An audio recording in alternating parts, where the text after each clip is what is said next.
साथियों, आज की वीडियो मैं बहुत जिम्मेदारी के साथ बना रहा हूँ। होली आने वाली है, रंग, गुलाल, खुशियां। लेकिन होली से पहले आने वाले 8 दिन, जिन्हें होलाष्टक कहा जाता है, इनके बारे में हमारे बुजुर्ग कुछ खास सावधानियां बताते आए हैं। मैं आपको डराने नहीं आया हूँ, लेकिन अगर आपने इन बातों को हल्के में लिया तो बाद में पछताना पड़ सकता है। इसलिए आज जो भी कहूंगा ध्यान से सुनिएगा, बीच में वीडियो मत छोड़िएगा। साथियों, जरा अपने जीवन की सच्चाई को याद कीजिए। कितनी बार आपने दूसरों के लिए अपना सब कुछ दांव पर लगा दिया, अपनों के लिए रातों की नींद छोड़ी, अपनी पसंद का कपड़ा नहीं खरीदा, बस इसलिए कि घर में बच्चों की मुस्कान बनी रहे। लेकिन जब आपको जरूरत पड़ी, जब जेब खाली थी, क्या सबने साथ दिया? नहीं। यही दुनिया की सच्चाई है। और जब आपकी मेहनत रंग लाने लगती है, जब घर में धीरे धीरे बरकत आने लगती है, तो कुछ लोगों को वह सहन नहीं होता। ऐसे समय में सावधान रहना बहुत जरूरी हो जाता है। होलाष्टक फाल्गुन शुक्ल अष्टमी से लेकर पूर्णिमा तक के 8 दिन होते हैं। परंपरा में इन दिनों को ऊर्जा परिवर्तन का समय माना गया है। इस दौरान विवाह, गृह प्रवेश जैसे शुभ कार्य नहीं किए जाते। इसका मतलब यह नहीं कि यह डरने का समय है, बल्कि यह सजग रहने का समय है। अगर कोई सूर्यास्त के बाद आपके दरवाजे पर आए और दूध,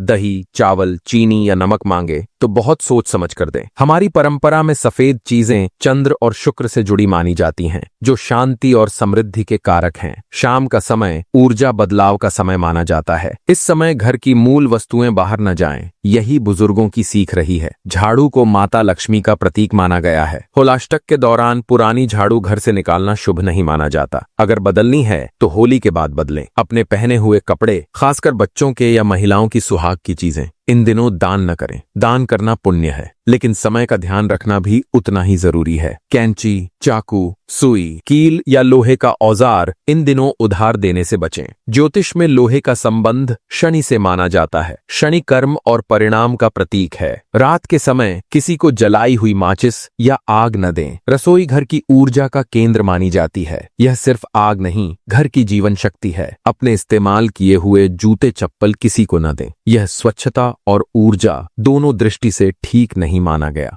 गोधूली बेला में उधार देने से बचें। अगर देना ही है तो सुबह दें। शाम को लक्ष्मी आगमन का समय माना जाता है। इस समय पैसा घर से बाहर न जाए। हर शाम मुख्य द्वार पर सरसों तेल का दीपक जलाएं, उसमें 2 लौंग डाल दें। सुबह शाम हनुमान चालीसा सुने। विश्वास रखिए, डर नहीं। अगर यह जानकारी उपयोगी लगी हो तो इसे अपने परिवार तक जरूर पहुंचाएं। आपका भाई हमेशा सच और सावधानी के साथ आपके साथ है। जय माता दी।